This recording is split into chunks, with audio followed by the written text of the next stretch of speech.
now. Yay! Welcome, everyone, to Bible Study That Doesn't Suck. This is Pastor Megan. I am at Grace Evangelical Lutheran Church in San Francisco, where we worship online and in person every Sunday morning at 10:30 a.m. And if you want to watch the online stream, you can do it anytime you want, or listen to it on an iTunes podcast. If you search my name, Pastor Megan Rohr, the end. Oh, or go to www.gracesf.com. And over in the blue corner. Hello, everyone. Welcome to Bible Study That Doesn't Suck. I am Pastor Amanda Zentz. I serve at Central Lutheran Church in Northeast Portland, Oregon. You can come and join us for worship at 10:15 a.m. each Sunday morning. We often have education at 9 a.m. You can always learn more about that at www.centralportland.org. This weekend, the first weekend of November in 2015, so November 8th, is going to be a very special Sunday service at Central called Holy Land Sunday, where we will have lots of conversation, interfaith conversation about what is happening in the Holy Land and the situation for Palestinian Christians. So we will have a speaker about the faith of Islam in the beginning in the 9 o'clock hour. We will have a guest preacher and speaking about Holy Land experiences. We'll have a guest presider who is going to be talking about his experience through checkpoints and those kinds of things in the Holy Land. And afterwards will be a delightfully delicious feast of Mediterranean food. So please feel free to come and join us this weekend at Central, and it'll be a great time. Ta-da! If you are someone who has already started watching Christmas movies on the Hallmark Channel, like maybe I did, a couple times a week, maybe, I don't know, you can't prove it, and you are already starting to think about Christmas presents or Thanksgiving presents. Is that a thing? Thanksgiving presents? I don't know. I like giving Thanksgiving presents. I think it's fun. You seem like a Thanksgiving present kind of person. Or Advent presents. Some people do Advent presents because they think Christmas is hokey. You can check out the good gifts that Lutheran World Relief puts out every year. So like you can give a sheep to a family who wants to improve their social economic condition. You can help people plant some wheat. You can put a chicken in the box and mail it. That's what this cover is telling me they do.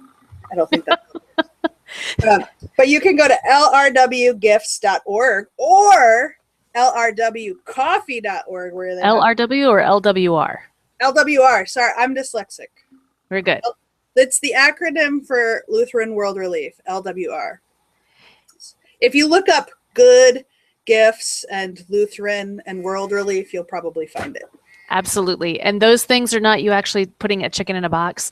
What happens is communities are identified that can utilize, it's kind of like if you've ever heard of Heifer Project International. Yeah. That's the kind of piece that Good Gifts does, and you can help give a sustainable and unique gift in someone's name. So if you are kind of not wanting to buy into all of the consumerism that is going to start coming at us or has already started coming at us now that Halloween is over, come on, it's time to just start buying stuff. Then this is the Good Gifts catalog is a great place to go for some meaningful, social justice-oriented gift giving for the season. And we're going to be giving some sheep and some chickens and some other animals to our neighborhood for Christmas, but by building a life-size nativity. And if you want to follow the pictures of my building a life-size nativity, woo-wee, or watch when the sheep come out and the shepherd the first week after Thanksgiving, then you can check out my Facebook or you can check out Grace's website. The end. There you go. Chicken in a box. The scripture readings for this week. Hey, it's Bible study. Oh, yeah, Bible study. Do we get all of our ads? Do we have any more pretend ads we want to do? I just like Good Gifts. They don't pay us to do anything like that. No, Good Gifts is good. I don't think so. Good Gifts is good. Ha, ha, ha, ha, ha. I like it. Amanda does the down low puns, and I like it. All right, so the first reading that will likely happen on Sunday if your congregation follows the lectionary text or the magic 3-year cycle of text that many congregations follow. That's what the word lectionary means. is a reading from the book of Ruth, because we talked about Reformation Sunday, and then we were skippers last week and didn't talk about All Saints. We missed the beginning of Ruth and talking about that. Ruth's text, it is worth noting, is, I think, at least has been the number one Bible verse used at straight marriages. And the reason I bring that up is that section that is, where you go, I will go, where you trod, I will trod, where you lodge, I will lodge, your people shall be my people, your God will be my God, where you die, I will die, where there will I be buried, right? That sounds really pretty for like a wedding text reading. So often at wedding texts, it is a text that gets used. We don't know whether or not Ruth and Naomi loved each other, or how they were connected. In the description, they are mother-in-law and daughter-in-law, and the son has passed away, and so the mother-in-law is taking care of the daughter-in-law and their remaining family, despite the fact that none of the other daughters-in-law decide to do this. And one of them, who is the person who Oprah gets her name from, is one of the daughter-in-laws who flees and doesn't stay with Naomi. Orpah, Oprah's mom, had limited reading and writing skills, and actually, just like me, dyslexically switched the P and the R, and that's where the word Oprah came from. So good job, Book of Ruth. So not all of the daughters-in-law stay with Naomi. There is a conversation, kind of like with David and Jonathan, about how they love each other more than they love other people, even though they're going to like move on with their lives and maybe remarry, that they're going to love each other the best. And so we don't know if that's family love or if that's more than that. What we do know is that this text, where they declare their love for each other, is the most used text, or at least was the most used text a few years ago at weddings. So the things they say to each other, many people like to say to each other at a wedding. Who knows how that happens?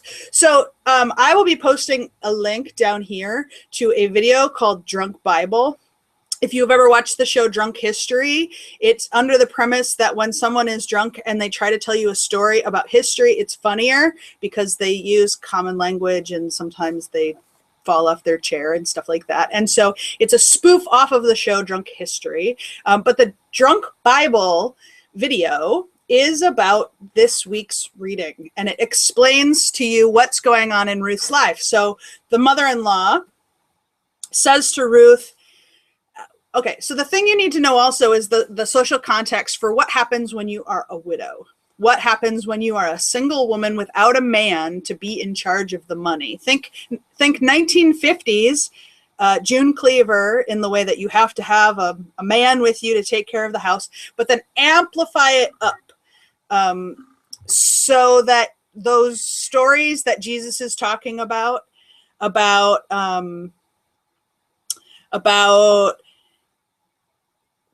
women and widows having their houses and their money devoured and only having an option of sex work, that Jesus was very aware about what happens when women are widowed. And this is someone who's in Jesus's genealogy. And so he's very aware of this story as a part of his familial history through Joseph. So instead of kind of falling down into poverty, as sometimes happens, they are going through the fields, the wheat fields, and there was a custom in Jewish tradition that when you harvested your food, you would harvest it in a circle, even though the plot of land was a square. And that meant that the corners of each property would have spaces where people who didn't have as much money could come and glean a part of the food that was left, and then they could survive. So they're already in survival mode. They're taking advantage of the welfare system that was in place during their time so that they could have free food. And while they're taking care of this food, they decide to come up with another survival plan, a plan that says that we're going to get you married. We're going to get you married not only to somebody, but somebody who's really good and really powerful. And part of the plot about how they're going to get married or get Ruth married is described in the beginning paragraph of this week's text. So you're going to go and pretty yourself up. You're going to wait till he gets really drunk and falls asleep. And then when he falls asleep, you're going to uncover his feet, which means his penis. I said it. And you're going to put it in your hand when he wakes up. So he's going to wake up with his penis in your hand, feet. And then he'll have to marry you. Right? This is the Bible, people. It really is. Yeah. And it all goes according to plan. He wakes up. He waits a day to do anything about it because he's like, well, you're here. That happens. And then skip a chapter. They get to know one another. That's another one of those biblical euphemisms. They're not married when they get to know each other. And then they do get married. And a baby is born. And hooray! It's the king and queen. Woo! And the second paragraph of the Bible reading is about how excited they are when the baby is born. So it's one of the interesting pieces about Ruth is that it is such a feminine book. It's the primary characters are women, Naomi and Ruth. The whole book of the Bible is named after a woman, and considering how many times in our scripture women are not even named, it's very unique for the women to be named, and especially for them to be kind of the center of this biblical book. And one piece that I find very interesting about the second portion of this is that when the baby is born, if you look at verse 14 of chapter 4, then the women said to Naomi, "Blessed be the Lord," right? And so Naomi is not the one who just had the baby. It's Ruth who had the baby. But because it's Naomi's kin, and Naomi is the one who is kind of the head matriarch sort of figure in this, the celebration goes to Naomi because now she had sons. She was in a foreign land. She was married. She had sons. Her husband dies. Both her sons die, right? So she has no family left, and now she has family again. She's been restored into community and into status. Not only does she have family again, she takes the child and nurses it on her breast. She breastfeeds the child, right? So she is, as this time in history is a very segregated time in history. So the women would go off and do stuff and the men would go off and do stuff, and then they'd have dinner and they'd be in the same room. And sometimes the man would come to the woman's room later and they'd be married.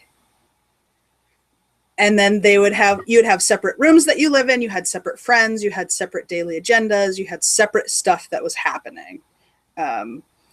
So this means Naomi and Ruth essentially get to hang out most of the time. Naomi's breastfeeding the child.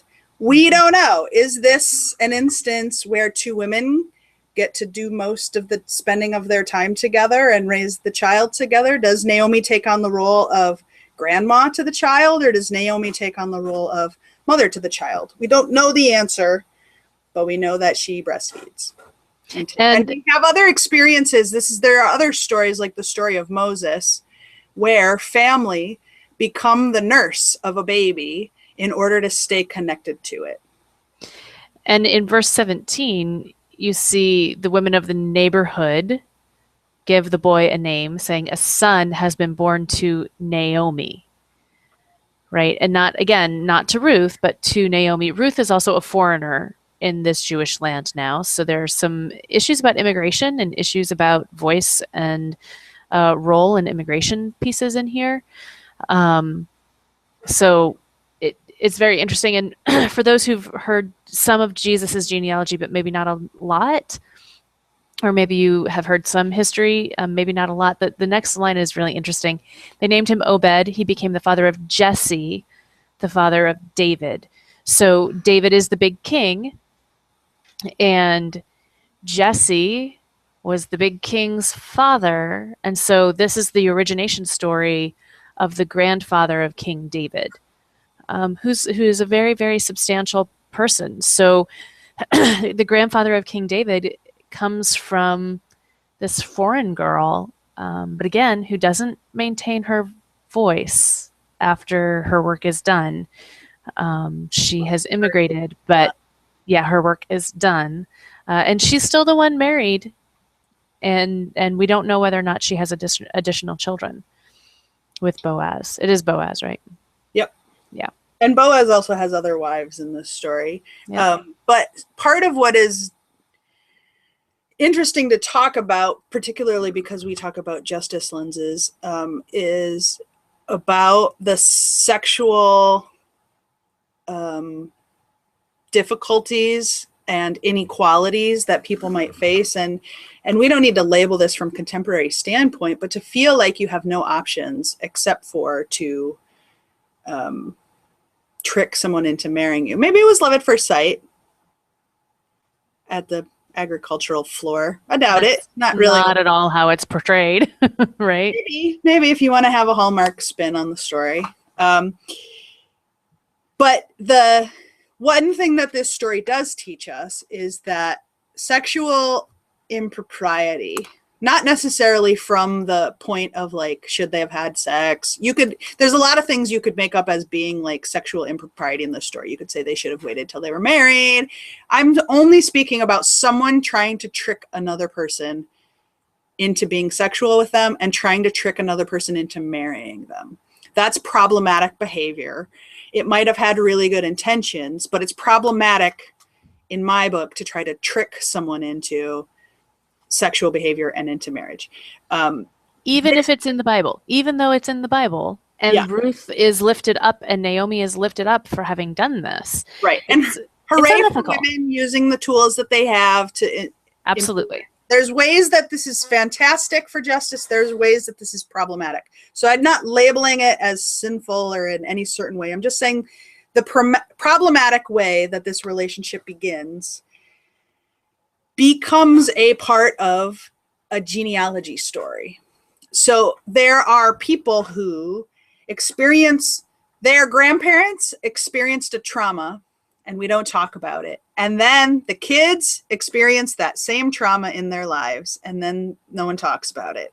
And then their kids experience the same trauma in their lives. There are, I know people whose family survived the Holocaust who experience generational PTSD from that. There are things they are afraid of that they wouldn't put together that is about the ways that their families were afraid when bad things were happening in their lives.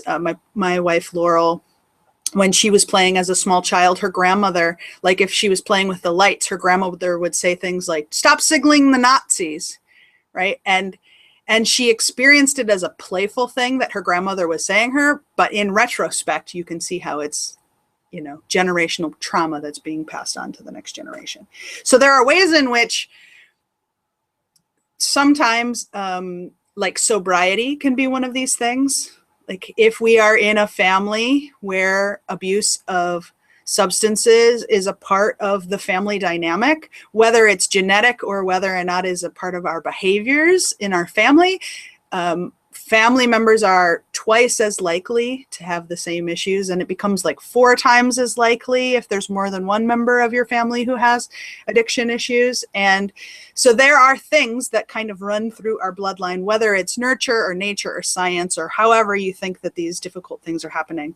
It's important to note that this problematic way that Ruth is using sexuality 100% gets passed on to their child. And so King David has story after story of problematic sexual behavior and has a similar pact, right, as I said before, with someone he loves the most, more than the people he's going to marry later. With Jonathan, he has a very similar speech to the one that Ruth and Naomi have, and then has a lot of not only problematic behavior, but possible rape behavior in his story, and violent, much more violent than the way his mom had problematic behavior. And yes, these are entangled in our sacred stories, and that doesn't mean we can't say King David did great things for our faith, and his behavior was problematic. And if anyone did that today, it would not be okay. And so that's part of what I want to lift up in the story is, yay, hooray for the ways that they were creative about getting out of their poverty, the ways that they were creative about surviving. However, some of their methods appear problematic from where I sit. And it reinforces again, as Lutherans, we live in this tension where we hold the two different opposites with one another. So simultaneously saint and sinner. You know, simultaneously Ruth is wise and gets what she needs, gets her needs met, because she is willing to do what she needs to do in order to get her needs met. And at the same time, it was coercive sex, what happened. And so it's a both and. It's a living in the gray. Was it the right thing to do or was it not the right thing to do? It certainly kept her alive in a very dangerous situation, and her mother-in-law fed. And one piece that should be spoken here also is that by the law, by Jewish law,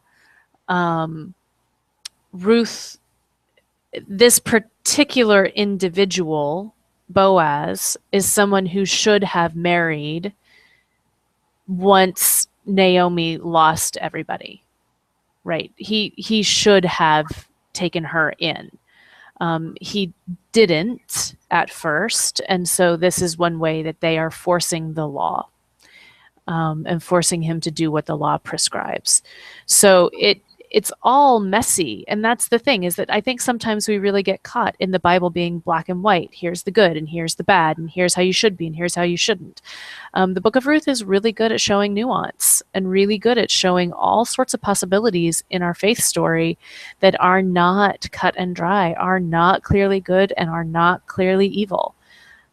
So it's a great book. It's honestly one of the very few that I read before coming to seminary, because it was required in some of my English literature classes that we read the Book of Ruth, because and as a piece of literature, as a piece of writing, it is a very interesting piece of writing, just to look at the literature story of it.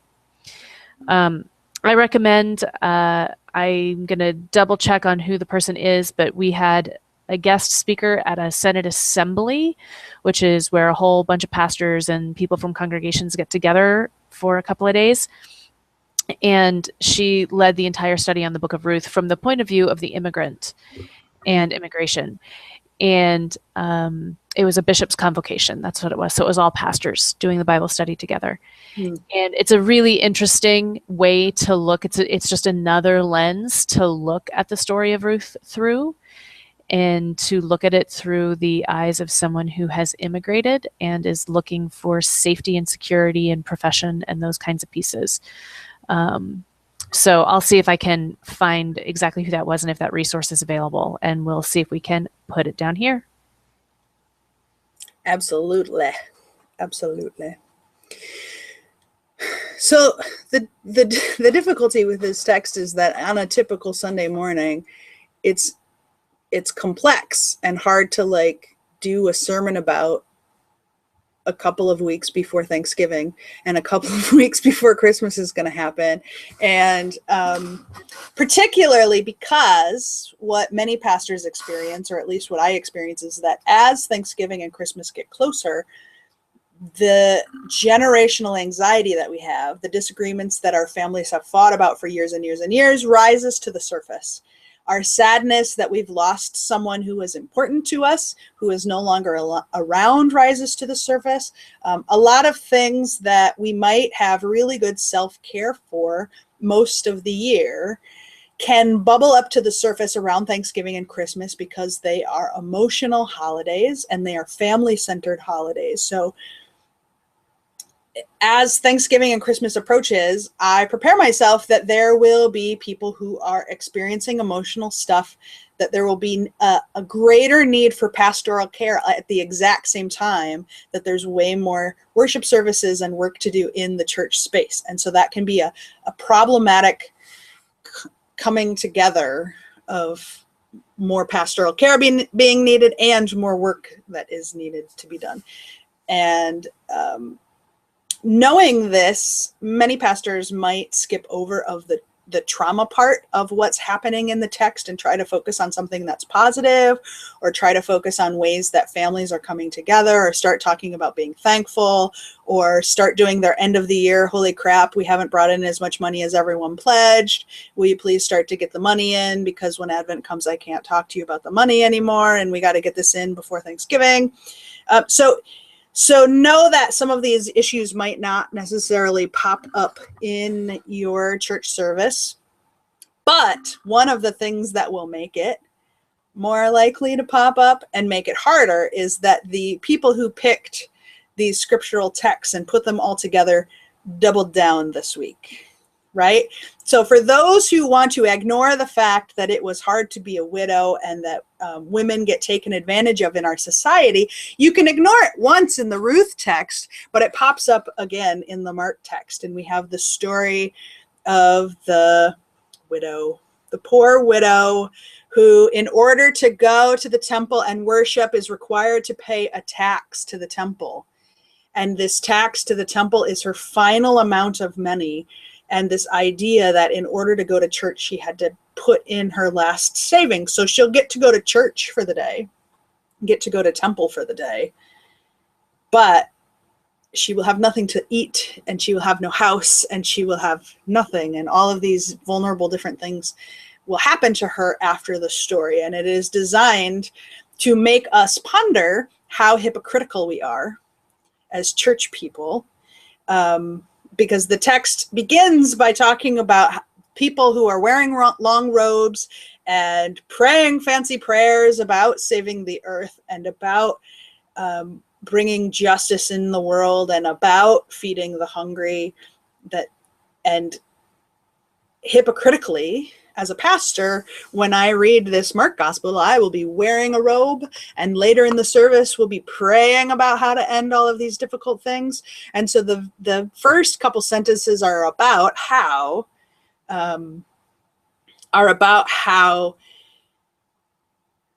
we are hypocritical people of faith who like the outfits and we like the ritual, but we don't necessarily follow through and put our money where our mouth is, and literally our money where our mouth is, to take care of those who are poor and disadvantaged, and that God is calling us to care for our neighbor, and specifically for widows and for those who are having economic difficulties in their life.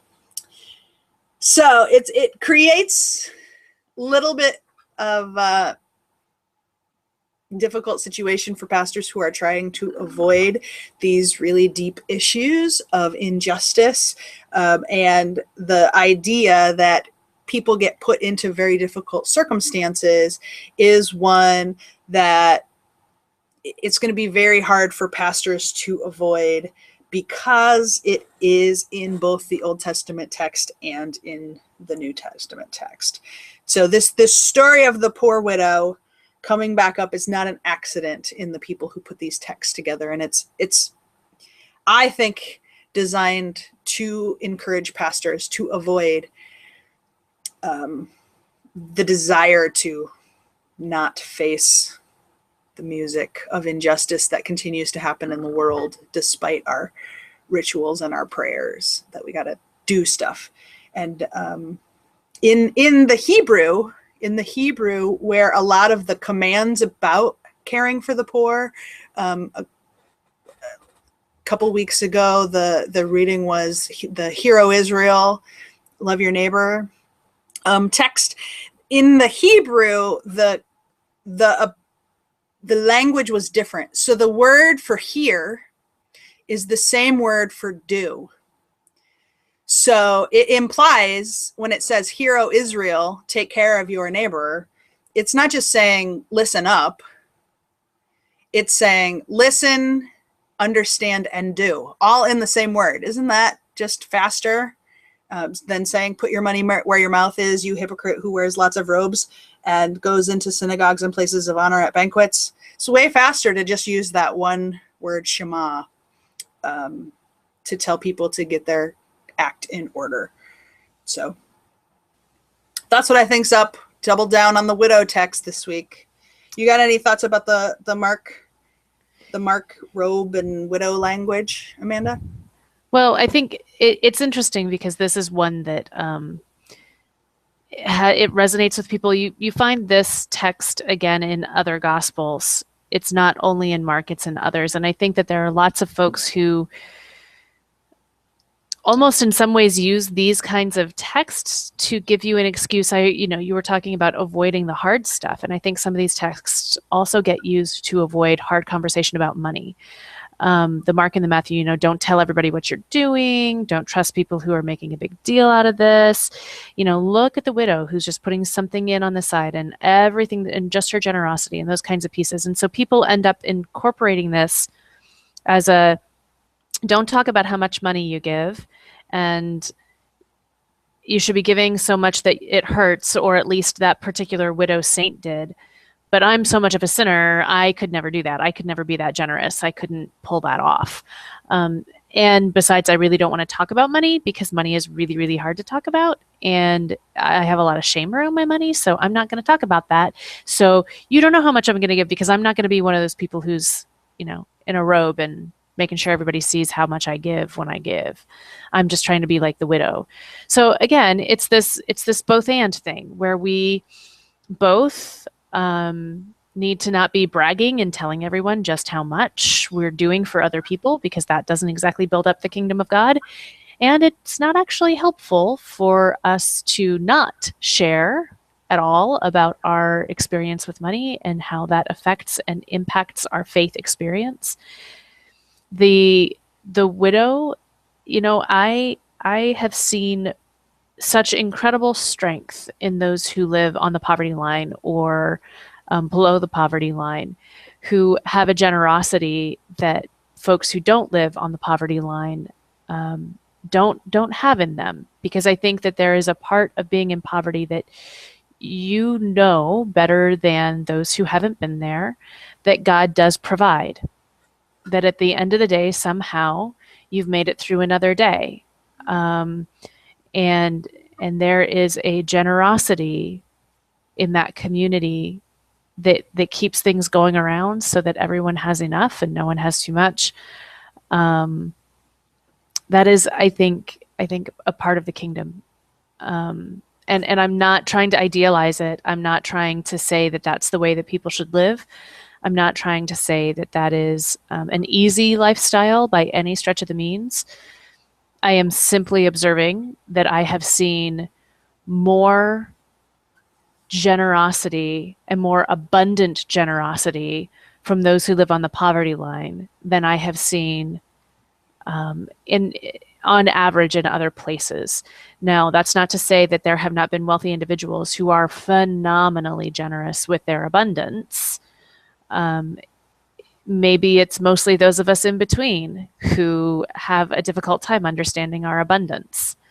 But the proportion, I think I agree with you in the proportion that people who are living in poverty tend to give a greater percentage of their wealth when they give. Yeah. Than people who have more. Yeah.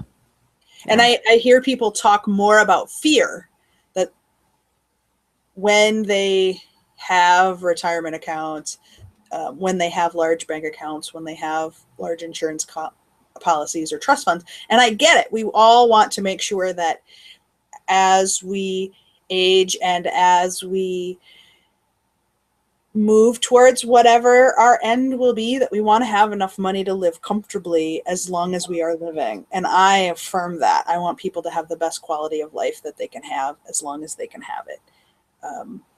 And I don't think that people should be foolish. In fact, I'm to the contrary. I'm a saver and an investor and care very deeply about resources. And probably through volunteer actions or through donating funds directly,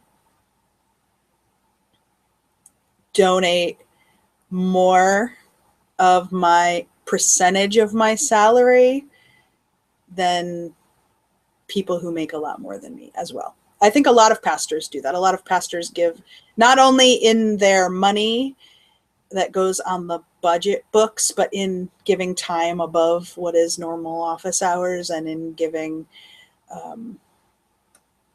energy. And because being a pastor ought to be something that is motivated through this idea to sink into what God is up to in the world, to care for the poor, to care for the heart of the people who love God. And it's hard to put office hours on loving people. So, yeah. I say my philosophy is however you give, whether you give through manipulation like Ruth does, whether you give through shame, whether you give through doubt, whether you give in hopes of getting a get out of jail free card, your check cash is the same.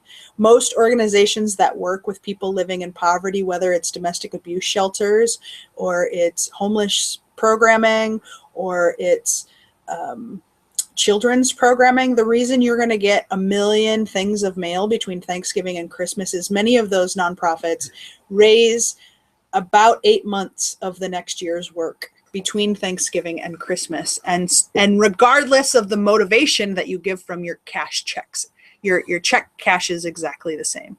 I get to assure you as a pastor that there is nothing, neither death nor life, nor principality, nor the number of zeros on your contributions that can ever separate you from the love of God. What you receive and how you make your choices about how you will be generous and work for justice in the world are your own choices. But if you can give, this is a good time to give. I don't know. We don't have a organization that's called the Poor Widow nonprofit. I mean, maybe there is somewhere, probably. So find the kinds of activities that touch your heart. And whether you give, I know people who give and they'll say, I'm going to go out to a fancy anniversary dinner, or I'm going to go on a vacation because I need self-care and I work really hard, but then I'm going to donate the exact same amount of money towards XYZ nonprofit. And you can donate it to profits that help you, that help others, that you want to donate to because you think you should love that thing and you don't yet. There's a verse about putting your money where you want your heart to be. And so one of my favorites. Yeah. So when it comes to money. So you can give in any of those ways. And the other thing that I would say is that the number one reason that people don't give is not because they're not generous people. It's because no one has asked them. And so I am aware that we have never asked you to give. So you can turn it off if you want, but I'm going to do it. And I'm going to say that Bible Study That Doesn't Suck is paid for by the generosity of the people at Grace Lutheran in San Francisco and through the Welcome Ministry, and paying for the technology and the space and the time. There's also contributions by the people from Central Lutheran in Portland who are allowing her pastor to spend time on this and to have the equipment and the office time to be a part of this work and the continuing education that we both get to have to learn more about these Bible issues, to have new things to try to talk about each week. And so if you want to make a donation to Central Lutheran or to Grace Lutheran, we won't say no. In fact, we will be incredibly generous. If you want to give in something other than money, we are big fans of people tweeting about what we're up to, people putting on Facebook what we're up to, just writing us letters that you appreciate what we're up to, because believe it or not, we don't get a lot of "we love you" letters. We get a lot of bills in the mail. That's most of my church mail is bills. Every once in a while I get "I love you" letters. The nice thing about a letter on a piece of paper is that Pastor and Amanda and I are no stranger to compliments that we both deserve and don't deserve. Sometimes we get both. And when it's on paper, even if we're not in an emotional space where we can really receive the fact that you appreciate the work that we do, when it's on paper, we can read it again later and then take it in. Like on a bad day, we can pull it out and read it. And that's a lovely thing. So there you have it. You've been asked. What am I going to do? Come through the computer? How do I know you're watching this video? So it's not like going to be weird if I see you later and you didn't, because I won't know you watched this video. That's right. But if all you needed was an ask, you got it. And you can certainly give, if you go to centralportland.org and scroll all the way to the bottom on that page, there's a little PayPal button where you can make a donation. And I am certain that if you go to gracesf.org, you can find something very similar to make your online donation. The picture of the offering plate. Ta-da! Here we go. Well, thanks, folks, for joining us this week. Hope you have a wonderful week ahead of you, and we'll talk to you again soon. Bye-bye. Bye. We love you. Bye.